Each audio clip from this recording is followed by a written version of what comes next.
ഏവർക്കും ഹാജാസ് ക്ലാസ്സസിലേക്ക് ഹൃദ്യമായ ഹാർദമായ സ്വാഗതം.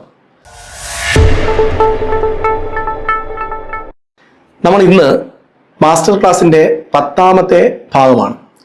ഇന്ന് നമ്മൾ ബയോളജിയിലെ ഏറ്റവും പ്രധാനപ്പെട്ട ഹോർമോണുകളുമായി ബന്ധപ്പെട്ട ഒരു ടോപ്പിക്ക് പഠിക്കാൻ പോവുകയാണ്. Endocrine system. വളരെ സമഗ്രമായി എൻഡോക്രൈനിലെ ഓരോ ഗ്ലാൻഡുകളെ കുറിച്ചും നമുക്ക് പഠിക്കേണ്ടതുണ്ട്. ഇന്ന് നമ്മൾ എൻഡോക്രൈൻ ഗ്ലാൻഡിന്റെ ആദ്യ ഭാഗത്തിലേക്ക് കടക്കുകയാണ്. കഴിഞ്ഞ ദിവസം പീരിയോഡിക് ടേബിളിന്റെ ക്ലാസ്സുകൾ അപ്ലോഡ് ചെയ്തിട്ടുണ്ടായിരുന്നു. നിങ്ങളത് കണ്ടിട്ടുണ്ടാകുമെന്ന് പ്രതീക്ഷിക്കുന്നു.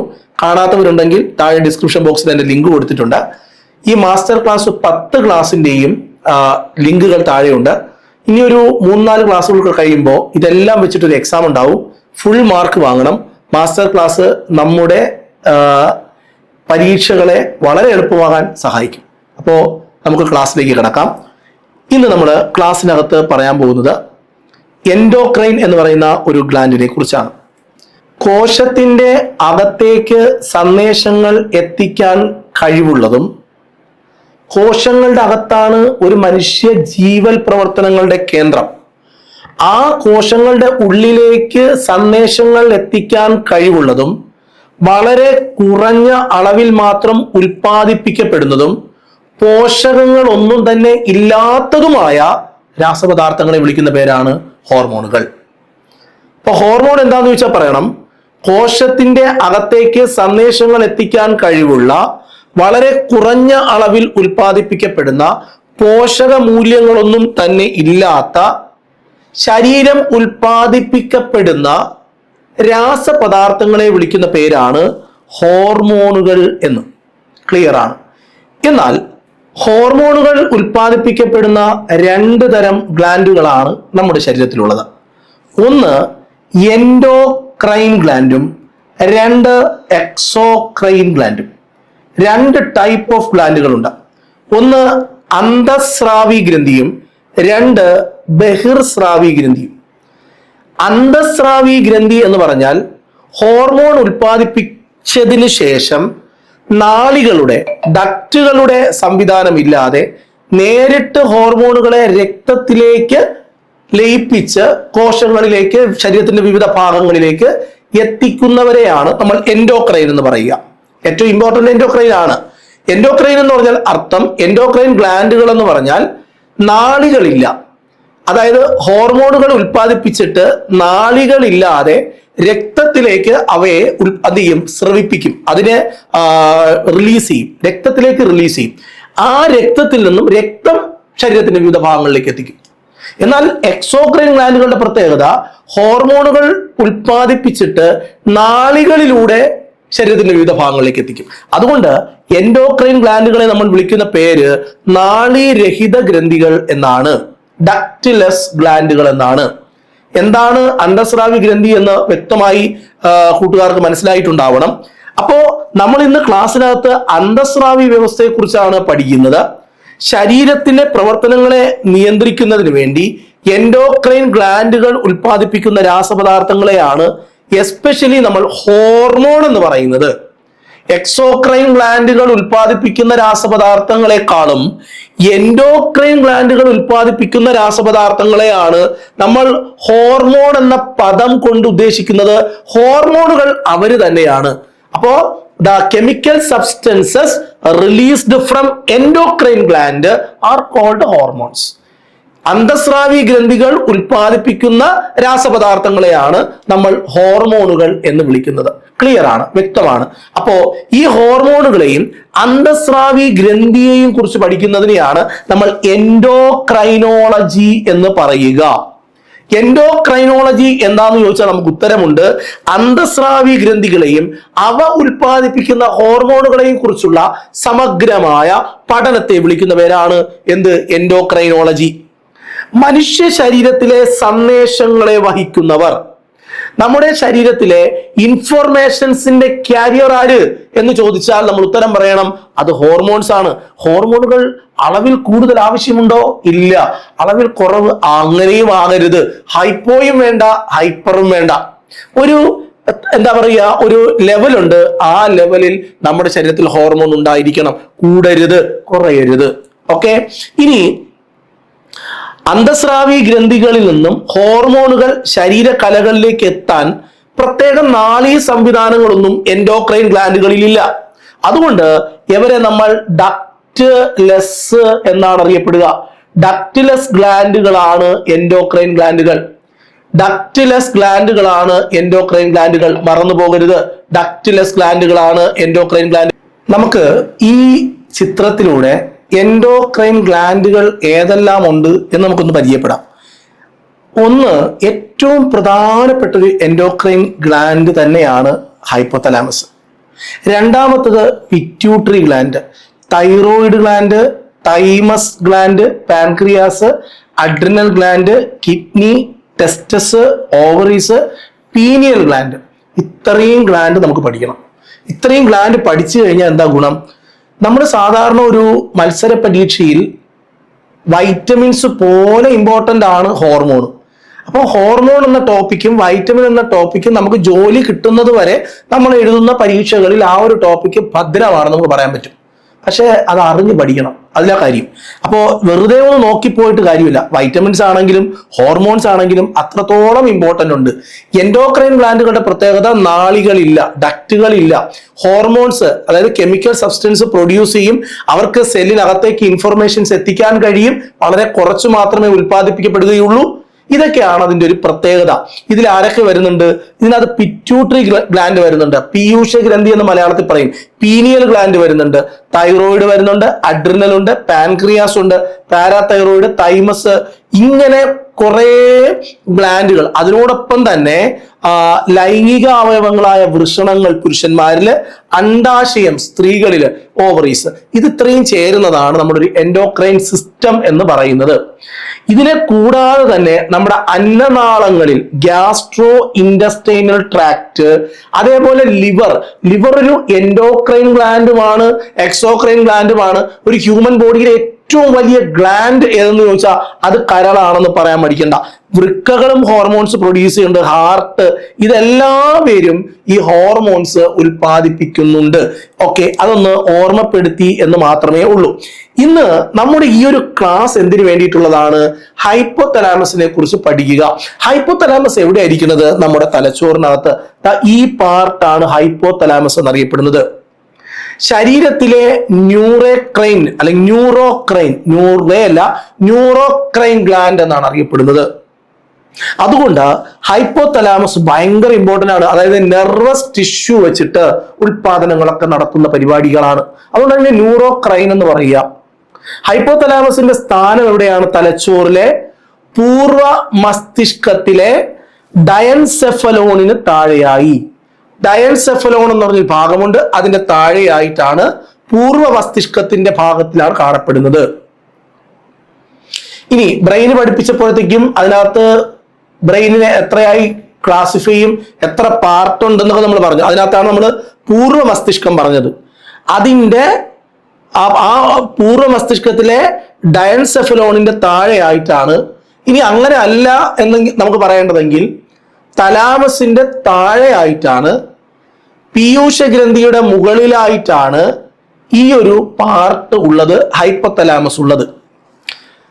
ഇനി എന്തുകൊണ്ടാണ് ഇതിനെ ന്യൂറോക്രൈൻ ഗ്ലാൻഡ് എന്ന് പറയാൻ കാരണം എന്ന് ചോദിച്ചാൽ പറയണം, ഹൈപ്പോതലാമസിൽ ഹോർമോണുകൾ ഉൽപ്പാദിപ്പിക്കപ്പെടുന്നത് നാഡീശ്രവണ കോശങ്ങളുടെ ഒരു കൂട്ടമാണ്, ഒരു ബഞ്ചസ് ഉണ്ട്. അവരാണ് ഇവിടെ ഹോർമോണിന്റെ ഉൽപാദനം നടത്തുന്നത്. അപ്പൊ ഹൈപ്പോതലാമസിന്റെ സ്ഥാനം കൃത്യമായി മനസ്സിലായി.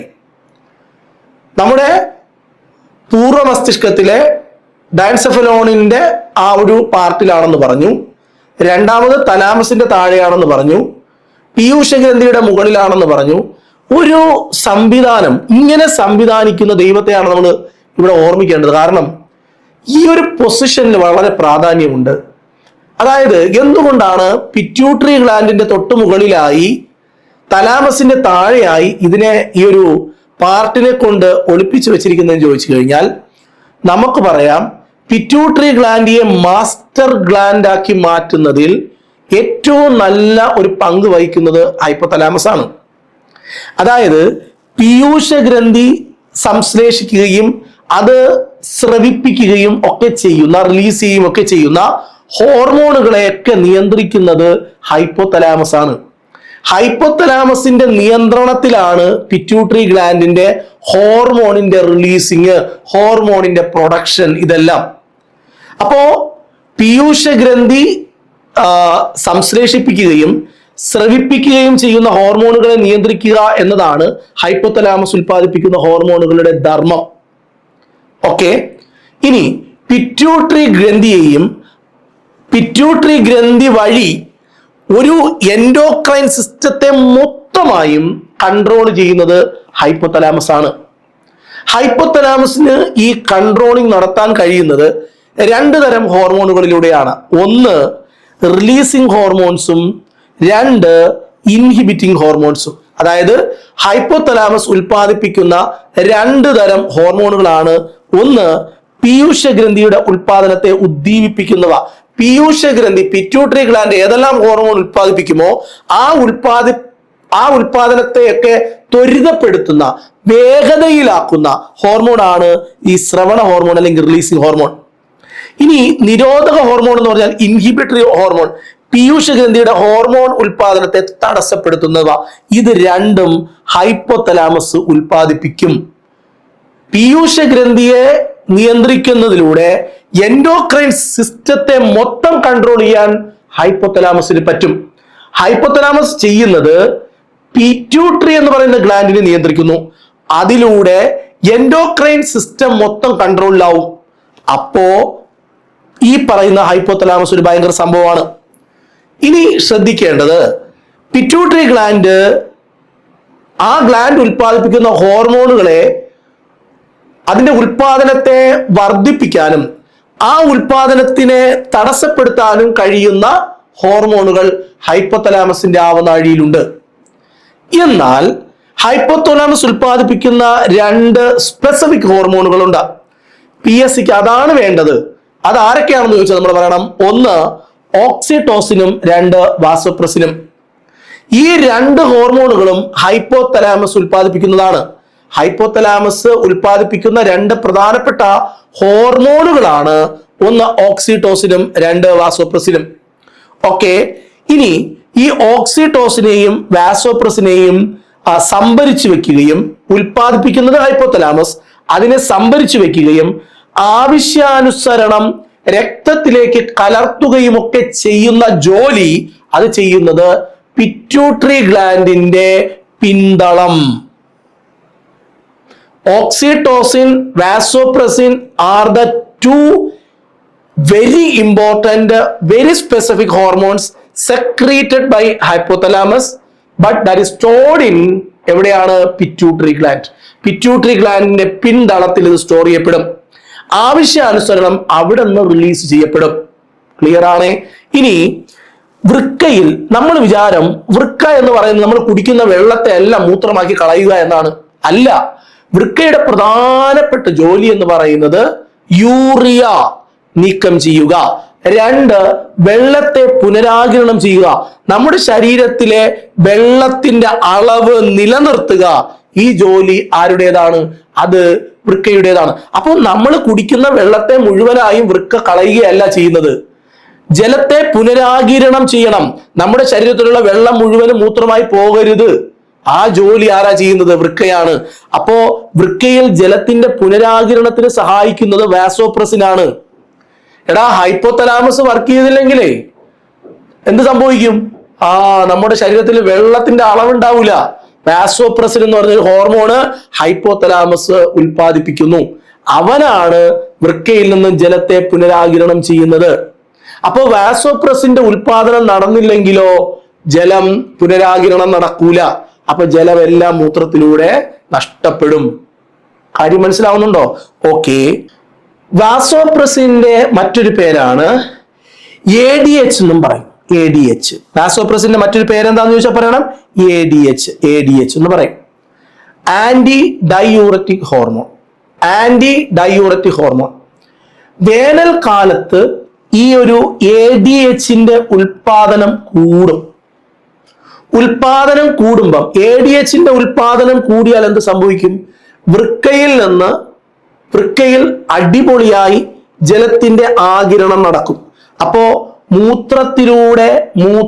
മൂത്രത്തിലൂടെ ജലം പോകുന്നത് തടസ്സപ്പെടും. വാസോപ്രസിന്റെ അളവ് കൂടിയാൽ വൃക്ക നന്നായിട്ട് ജലം ആഗിരണം ചെയ്യും. അപ്പം നമ്മുടെ ശരീരത്തിൽ ജലം നിൽക്കും. അപ്പൊ മൂത്രത്തിന്റെ അളവ് കുറവായിരിക്കും.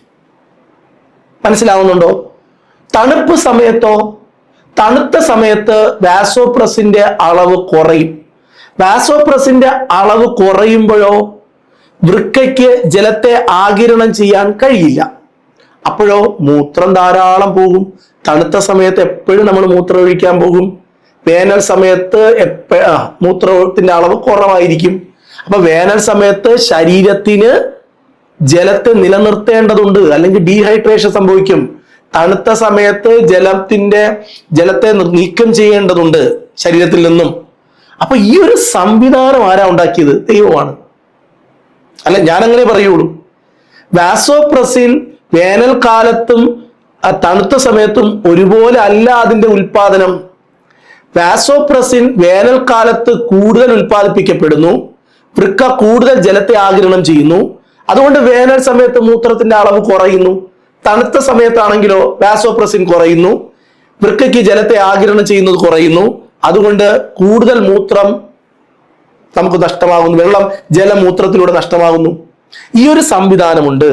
അപ്പോ അങ്ങനെ ADHന്റെ ഉൽപാദനം കുറഞ്ഞാൽ യൂറിൻ ഭയങ്കരമായി പുറത്തേക്ക് പോകും.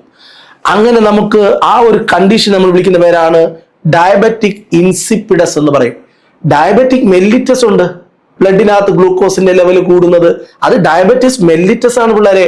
ഡയബറ്റിസ് ഇൻസിപ്പിഡസ് എന്താന്ന് ചോദിച്ചു കഴിഞ്ഞാൽ വാസോപ്രസിന്റെ അളവ് കുറയുമ്പോൾ ശരീരത്തിലെ ജലം മൂത്രത്തിലൂടെ നഷ്ടപ്പെടുന്ന അവസ്ഥയെ വിളിക്കുന്ന പേരാണ് ഡയബറ്റിസ് ഇൻസിപ്പിഡസ്. ഇനി ഇതാണ് നമ്മൾ വാസോപ്രസിനെ കുറിച്ച്. ഇനി ഓക്സിറ്റോസിൻ, ഇത് രണ്ടും ഹൈപ്പോതലാമസ് ഉൽപ്പാദിപ്പിക്കുന്ന ഹോർമോണുകളാണ്. ഈ ഗർഭാശയം സങ്കോചിച്ചാൽ കുട്ടി പുറത്തേക്ക് വരും ഗർഭസമയത്ത്. അപ്പോ ഒരാള് പൂർണ്ണ ഗർഭിണിയായി, അപ്പൊ അയാൾ ഓക്സിറ്റോസിന്റെ അളവ് കൂടും. അപ്പൊ ഗർഭാശയം സങ്കോചിക്കും, കുട്ടി റിലീസ് ആവും. അതോടൊപ്പം തന്നെ അപ്പൊ പ്രസവത്തെ സുഗമമാവണമെങ്കിൽ ഗർഭാശയം സങ്കോചിക്കണം. അതിനാര് സഹായിക്കും? ഓക്സിറ്റോസിൻ സഹായിക്കും. ഇനി ശരീരത്തിലെ മൃദുവായ ഭാഗങ്ങളാണ് ഈ പറയുന്ന ഗർഭാശയവുമായി ബന്ധപ്പെട്ട്, കുട്ടികൾ റിലീസ് ചെയ്യുന്ന ഭാഗവുമായിട്ടൊക്കെ ബന്ധപ്പെട്ട് മൃദുവായ പേശികളിൽ പ്രവർത്തിക്കുകയും അവയുടെ സങ്കോച പ്രവർത്തനങ്ങളെയും ഒക്കെ ഉത്തേജിപ്പിക്കുന്നത് സംശയം കൂടാതെ ഈ ക്ലാസ് കാണുന്നവർ എഴുതണം. ഓക്സിറ്റോസിൻ. ഈ ഓക്സിറ്റോസിൻ പ്രസവ സമയത്ത് ഒരു മാതാവിനെ പ്രസവത്തിന് വേണ്ടി കൊണ്ടുപോകുന്നു. പ്രസവ സമയത്ത് ഇതിന്റെ ഉൽപാദനം ഭയങ്കരമായി കൂടും. അപ്പോ ഈ പറയുന്ന മൃദുകോശങ്ങളെല്ലാം നന്നായി സങ്കോചിക്കും. അപ്പോ ചുരുങ്ങും, അവിടെ തീവ്രമായ ആ പാർട്ടങ്ങ് ചുരുങ്ങും, കുട്ടി പുറത്തേക്ക് വരും. പാലുൽപാദനത്തിനും ഒരു ഗർഭിണിയായ ഒരു സ്ത്രീ പ്രസവിച്ചു കഴിഞ്ഞാൽ, ഒരു മാതാവ് പ്രസവിച്ചു കഴിഞ്ഞാൽ പാലിന്റെ ഉൽപാദനം, മുലപ്പാലിന്റെ ഉൽപാദനം, അതിനും ഓക്സിറ്റോസിൻ സഹായിക്കും. ഇനി വൃക്കകളിൽ പ്രവർത്തിക്കുകയും ഡിറ്റൽ ട്യൂബുകളിൽ നിന്ന് ജലത്തിന്റെയും ഇലക്ട്രോലൈറ്റുകളുടെയും പുനരാകിരണത്തെ അത് നമ്മൾ നേരത്തെ പറഞ്ഞല്ലോ. ഈ വാസോപ്രസിന്റെ പ്രധാനപ്പെട്ട ജോലി ജലത്തെ ആഗിരണം ചെയ്യുക. നമ്മുടെ വൃക്കയുടെ പ്രവർത്തനങ്ങൾ, അവിടെ നെഫ്രോണുകളിൽ അവിടെ പോയിട്ട് ആവശ്യമുള്ള ഇലക്ട്രോലൈറ്റുകൾ ഉണ്ടെങ്കിൽ അവരെയൊക്കെ ആഗിരണം ചെയ്യുക. ജലത്തിന്റെയും ഇലക്ട്രോലൈറ്റുകളുടെയും അളവ് ശരീരത്തിൽ നിലനിർത്തുക. ഇതെല്ലാം വാസോപ്രസിന്റെ ജോലിയാണ്. ഓക്സിറ്റോസിനും വാസോപ്രസിനും നമ്മൾ ഇനി ഒരിക്കലും മറക്കൂല. ക്ലിയർ ആണ്? ഇവിടെ ADH എന്ന് പറയുന്ന ഒരു ഹോർമോണിനെ കുറിച്ച് പറയുന്നുണ്ട്. വാസോപ്രസിൻ കിഡ്നിയിലോട്ട് പോകുന്നു, അവിടെ പോയിട്ട് ജലത്തെ ആഗിരണം ചെയ്യാൻ സഹായിക്കുന്നു. എന്നാൽ വാസോപ്രസിന്റെ അളവ് കുറയുമ്പോഴോ പരിപാടി ജലത്തിന്റെ അളവ് നമ്മുടെ ശരീരത്തിൽ കുറയാൻ തുടങ്ങും. ഇങ്ങനെ മൂത്രത്തിലൂടെയുള്ള ജലനഷ്ടം കുറയ്ക്കുന്നതിനാൽ വാസോപ്രസിനെ നമ്മൾ ADH എന്ന് പറയും. വാസോപ്രസിൻ ഉണ്ടെങ്കിലേ ജലത്തിന്റെ ആഗിരണം നടക്കുള്ളൂ, ശരീരത്തിനകത്ത് ജലം നിലനിൽക്കുള്ളൂ. അതുകൊണ്ട് വാസോപ്രസിനെ നമ്മൾ എന്ത് പറയും? ADH, anti diuretic hormone. Anti എതിരായി, യൂറിന് ഒരുപാട് മൂത്രം പോവത്തില്ല, ആന്റി ഡൈയൂററ്റിക് ഹോർമോൺ എന്ന പേരിൽ അവൻ അറിയപ്പെടുന്നു. ക്ലിയർ ആണ്? അപ്പോ നമ്മൾ ഇന്ന് ക്ലാസ്സിൽ എന്താ പഠിച്ചത്? ഹോർമോണുകൾ എന്ന് പറഞ്ഞാൽ 2 ടൈപ്പ് ഓഫ് ഡക്റ്റ് നമുക്കുണ്ട്, എൻഡോക്രൈനും എക്സോക്രൈനും. എൻഡോക്രൈൻ ഗ്ലാൻഡുകൾ ഉൽപ്പാദിപ്പിക്കുന്ന രാസപദാർത്ഥങ്ങളെയാണ് നമ്മൾ ഹോർമോൺസ് എന്ന് പറയുന്നത്. അതിനെയും അതിന്റെ ഗ്ലാൻഡിനെയും കുറിച്ചൊക്കെ പഠിക്കുന്നതും അതിന്റെ ജോലികളെ കുറിച്ചൊക്കെ പഠിക്കുന്നതാണ് എൻഡോക്രൈനോളജി. എൻഡോക്രൈനോളജിയിലെ ഏറ്റവും പ്രധാനപ്പെട്ട ഗ്ലാൻഡ് ആണ് ഹൈപ്പോതലാമസ്. ഇനി എന്തെല്ലാം ഗ്ലാൻഡുകൾ നമുക്ക് പഠിക്കാനുണ്ട്? പിറ്റ്യൂട്ടറി പഠിക്കാനുണ്ട്. പക്ഷേ ഹൈപ്പോതലാമസും പിറ്റ്യൂട്ടറിയും തമ്മിൽ ഒരു ബന്ധമുണ്ട്. ഹൈപ്പോതലാമസ് എന്ന് പറയുന്ന ആള് 2 ടൈപ്പ് ഓഫ് ഹോർമോണുകളെ ഉണ്ടാക്കും. ഒന്ന് റിലീസിങ് ഹോർമോണും 2 ഇൻഹിബിറ്ററി ഹോർമോണും. ഓക്കെ, റിലീസിങ് ഹോർമോൺ എന്തിനാണ് സഹായിക്കുന്നതെന്ന് ചോദിച്ചു കഴിഞ്ഞാൽ ഈ പിറ്റ്യൂട്ടറി ഗ്രന്ഥിയുടെ മുൻതളം ഉത്തേജിപ്പിക്കപ്പെട്ട് ട്രോപ്പിക് ഹോർമോണുകൾ ഉൽപ്പാദിപ്പിക്കപ്പെടുന്നു. ഇവിടെ TSH, ACTH, ഗുണാഡോട്രോപ്പിക് ഹോർമോണ്, ഇങ്ങനെ കുറെ ഹോർമോണുകളുടെ ഉൽപാദനത്തെ സഹായിക്കും. അത് ആരാ ചെയ്യുന്നത്? ഹൈപ്പോതലാമസ് ഉൽപ്പാദിപ്പിക്കുന്ന റിലീസിങ് ഹോർമോണുകൾ പോയി പിറ്റ്യൂട്ടറി ഗ്ലാൻഡിയുടെ മുൻതളത്തെ ഉത്തേജിപ്പിച്ചുകൊണ്ട് അവരുടെ ഈ ഒരു ഹോർമോണുകളെല്ലാം റിലീസ് ചെയ്യാൻ സഹായിക്കും. എന്നാൽ ഇൻഹിബിറ്ററി ഹോർമോണുകൾ ട്രോപ്പിക് ഹോർമോണുകളുടെ ഉൽപാദനത്തെ ആവശ്യത്തിൽ അധികമായാൽ, അപ്പോ എന്താ പറയുക, അധികമായാൽ അമൃതം വിഷം എന്ന് പറയുന്ന പോലെ എല്ലാ ഹോർമോണും ഒരുപാട് അത് പറ്റത്തില്ല. പിറ്റ്യൂട്ടറി ഗ്ലാൻഡിൽ പോയി ആവശ്യത്തിനനുസരിച്ച് ഹോർമോൺ ഉൽപാദനത്തെ നടത്താൻ ത്വരിതപ്പെടുത്തുക എന്നതാണ് റിലീസിങ് ഹോർമോൺ. അത് ഒരുപാടായിപ്പോയി കഴിഞ്ഞാൽ അതിനെ തടസ്സപ്പെടുത്തുകയാണ് ഇൻഹിബിറ്ററി ഹോർമോൺ. ഹൈപ്പോതലാമസ് കാര്യങ്ങൾ കൃത്യമായി ചെയ്യുന്നു 2 ഹോർമോണുകളിലൂടെ, റിലീസിങ് ഹോർമോണും ഇൻഹിബിറ്ററി ഹോർമോണും. പിന്നെ നമ്മൾ പഠിച്ചത് ഈ ഹൈപ്പോതലാമസ് ഉൽപ്പാദിപ്പിക്കപ്പെടുന്ന 2 പ്രധാനപ്പെട്ട ഹോർമോണുകളാണ് ഓക്സിറ്റോസിനും വാസോപ്രസിനും. ഓക്സിറ്റോസിന്റെ ജോലിയും വാസോപ്രസിന്റെ ജോലിയും പക്കയായി നമ്മൾ പഠിച്ചു കഴിഞ്ഞു. ഇനി നമുക്ക് ഇതിനകത്ത് ഹൈപ്പോതലാമസ് ക്ലീൻ ആണ്. ഹൈപ്പോതലാമസിന്റെ പൊസിഷൻ നമ്മൾ പഠിച്ചു അല്ലെ, എവിടെയാണെന്ന് നമ്മൾ കൃത്യമായിട്ട് നോക്കി വന്നു. ഹൈപ്പോതലാമസ് തലാമസിന്റെ തൊട്ട് താഴെയായി പിറ്റ്യൂട്ടറി ഗ്ലാൻഡിന്റെ മുകളിലായിട്ടാണ് സ്ഥിതി ചെയ്യുന്നത്. എന്തൊക്കെയാണ് ഹൈപ്പോതലാമസിന്റെ പ്രധാനപ്പെട്ട ജോലികൾ എന്ന് നമുക്ക് നോക്കാം. ഹൈപ്പോതലാമസിന്റെ പ്രധാനപ്പെട്ട ജോലികൾ എന്തൊക്കെയാണെന്ന് ചോദിച്ചു കഴിഞ്ഞാൽ ഈ ഹോർമോൺ ഉൽപാദനം മാത്രമാണോ? അല്ല. അപ്പൊ അത് നമ്മൾ പറയണം, ഒന്ന് പിറ്റ്യൂട്ടറി ഗ്ലാൻഡ് എത്രത്തോളം ക്വാണ്ടിറ്റി ഓഫ് ഹോർമോൺ ഉൽപ്പാദിപ്പിക്കണം, അതിനെ ത്വരിതപ്പെടുത്തുക, അതിനെ ഇൻക്രീസ് ചെയ്യിപ്പിക്കുക. കൂടിപ്പോയി കഴിഞ്ഞാൽ അതിനെ ഇൻഹിബിറ്റ് ചെയ്യുക, തടസ്സപ്പെടുത്തുക. 2, നമ്മുടെ ശരീരത്തിലെ താപനിയന്ത്രണം, താപം കൂടാതെ കുറയാതെ ബാലൻസ് ചെയ്ത് നിർത്തുക. അപ്പം ബോഡി ടെമ്പറേച്ചർ മെയിൻ്റനൻസ് ഹൈപ്പോതലാമസിന്റെ ജോലിയാണ്. 3, വിശപ്പ്, ദാഹം, ഇതിന്റെ കേന്ദ്രം. വിശക്കാറുണ്ടോ? ദാഹിക്കാറുണ്ടോ? ഇതിന്റെ എല്ലാം കേന്ദ്രം, ഇതെല്ലാം തോന്നിപ്പിക്കുന്നത് ഹൈപ്പോതലാമസ് ആണ്. നമ്മുടെ ഹ്യൂമൻ ബോഡിയിലെ വാട്ടർ ബാലൻസ്, തണുപ്പായാലും വേനൽക്കാലമായാലും വാസോപ്രസിൻ എന്ന് പറയുന്ന ഒരു ഹോർമോണിൽ നിയന്ത്രണങ്ങൾ ഏർപ്പെടുത്തിക്കൊണ്ട് ഇവൻ നമ്മുടെ ശരീരത്തിനകത്തെ വാട്ടർ ബാലൻസ് കൃത്യമായി നിലനിർത്തും. ഇനി ഉറക്കം, ഉണർവ് ചക്രം. നമ്മൾ ഉറങ്ങുന്നത് ഇത്ര സമയത്ത് വളരെ പ്രധാനമാണ്. ഒരു ഹ്യൂമൻ ആക്ടിവിറ്റി പക്കയായിട്ട് നടക്കണമെങ്കിൽ നമ്മൾ ഉണരുന്നതും അതുപോലെ തന്നെ ഉറങ്ങുന്നതും സമയം വളരെ പ്രാധാന്യമാണ്. എപ്പോഴെങ്കിലും കിടന്ന് എപ്പോഴെങ്കിലും ഉണർന്നു കഴിഞ്ഞാൽ ഹോർമോൺ ഇംബാലൻസ് സംഭവിക്കും. അത് ഇന്നത്തെ ഡെയിലി ലൈഫിന്റെ പ്രധാനപ്പെട്ട ഒരു കുഴപ്പമാണ്. എപ്പോഴെങ്കിലും കിടക്കുക, എപ്പോഴെങ്കിലും ഉറക്കണിക്കുക, എപ്പോഴെങ്കിലും എന്തെങ്കിലുമൊക്കെ ആക്ടിവിറ്റി ചെയ്യുക, അത് നമ്മളെ തകർക്കും. അപ്പം ഈ ഉറക്കം, ഉണർവ്, സർക്കാഡിയൻ റിതം സൈക്കിൾ എന്നാണ് ഇതിനെ പറയുക. അത് നിലനിർത്തുന്നത് ഹൈപ്പോതലാമസ് ആണ്. സന്തോഷം, നമ്മുടെ ഇമോഷൻസ് എല്ലാം, ഭയം, കോപം, ഇതെല്ലാം ഹൈപ്പോതലാമസിന്റെ കയ്യിലാണ്. ലൈംഗികത, ലൈംഗിക ഉണർവ്, ഇതെല്ലാം ഹൈപ്പോതലാമസിന്റെ തലച്ചോറിൽ നിന്നുള്ള, അത് തലച്ചോറിന് ഉദ്ദേശിക്കുന്നത് ഈ ഹൈപ്പോതലാമസിനെയാണ്. അടുത്തത് സിമ്പതറ്റിക്, പാരാസിമ്പതറ്റിക് വ്യവസ്ഥയുടെ നിയന്ത്രണം, ഇതെല്ലാം ഹൈപ്പോതലാമസിലാണ്. ഹൈപ്പോതലാമസിൽ നിന്നും ഒരു അധ്യാപകന് പറഞ്ഞു തരേണ്ട മുഴുവൻ കാര്യങ്ങളും നിങ്ങളിലേക്ക് എത്തിയിട്ടുണ്ടാകും എന്ന് വിചാരിക്കുന്നു. മറക്കരുത്, കമന്റ് ഇടാതെ പോകരുത്. കമന്റുകളാണ് ഊർജം, കമന്റുകളാണ് അടുത്ത പാർട്ട്. നമുക്ക് അടുത്ത പിറ്റ്യൂട്ടറി ഗ്ലാൻഡ് ചെയ്യാം. കേട്ടോ. അപ്പൊ അടുത്ത ദിവസം ഒരു പിറ്റ്യൂട്ടറി ഗ്ലാൻഡിന്റെ ഒരു സെറ്റ് ക്ലാസ്സുമായിട്ട് വരും.